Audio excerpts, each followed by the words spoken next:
অনেকদিন পর আজকে আবার গাড়ি এলাম। সিলেকশন বালুর প্রচুর পরিমাণে সংকট ছিল, এই সংকট কাটাইয়ে এখন মোটামুটি একটু স্থির হয়েছে এবং বালির রেটটাও প্রচুর হাই ছিল, এই কারণে ব্যবসা বাণিজ্য অনেকদিন করতে পারি নাই। এখন আবার মোটামুটি রেটটাও একটু স্থির হয়েছে, এই কারণে বালি নিতেছি গাড়িতে। যারা যারা সিলেকশন বালু, আস্তর বালু, পাকশির বালু এগুলোর কথা আমারে বলছেন, এখন মোটামুটি সাপ্লাই দিতে পারবো। এখন নকটক দিয়েন বা কল দিয়েন, এখন সব কিছু অ্যাভেলেবেল হয়েছে।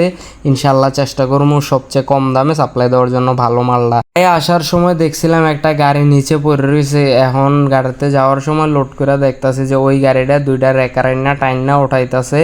এরই মাঝে প্রচুর পরিমাণে বৃষ্টি শুরু হয়ে গেছে, জানি না এটা উড়াইতে পারবো কিনা। নদীতে এসা বালি নামাইতাছি, এটার ভিতরে আবারও কররা করে একটা হাস করছে, অন্ধকার করে বৃষ্টি নামবো নামবো এরকম অবস্থা।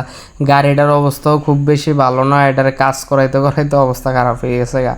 একদিন হইলো, মাত্র 1 মাসের মতো হইব, এটার বুশ টুশ লক মক কেবিনের যেগুলো আছে সবগুলা চেঞ্জ করে প্রায় 10,000 টাকার মতো খরচ করে কুমিল্লাতে কাজ করে আনছি। একদিন ভালো ছিল, তারপরে আবারও ডিস্টার্ব শুরু হয়ে গেল। এই কারণে অনেক মিস্ত্রি টিস্ত্রি দেখাইছিলাম, আমাদের এদিক দিয়ে কয়েকটা গোড়া মিস্ত্রি আছে, এটিরে দেখাইয়া ইয়া করে লাভ নাই, এগুলা কাজও করতে পারে না। পরবর্তীতে আমাদের কুটুমপুকুর স্ট্যান্ডের পার্শ্ববর্তী এরিয়ায় সাহারপাড় এদিকে একটা কেবিন মিস্ত্রি আছে, হ্যারে দিয়া কাজটা করাইলাম। হ্যাঁ প্রথমে ফাটা টাটা যেগুলো আছিল এগুলার ওয়ালিং করে এবং রোগটা সঠিকভাবে ধরছে যে কোন জায়গায় গজে, কি বুস্টে না ফাইবারের লকের ভিতরে।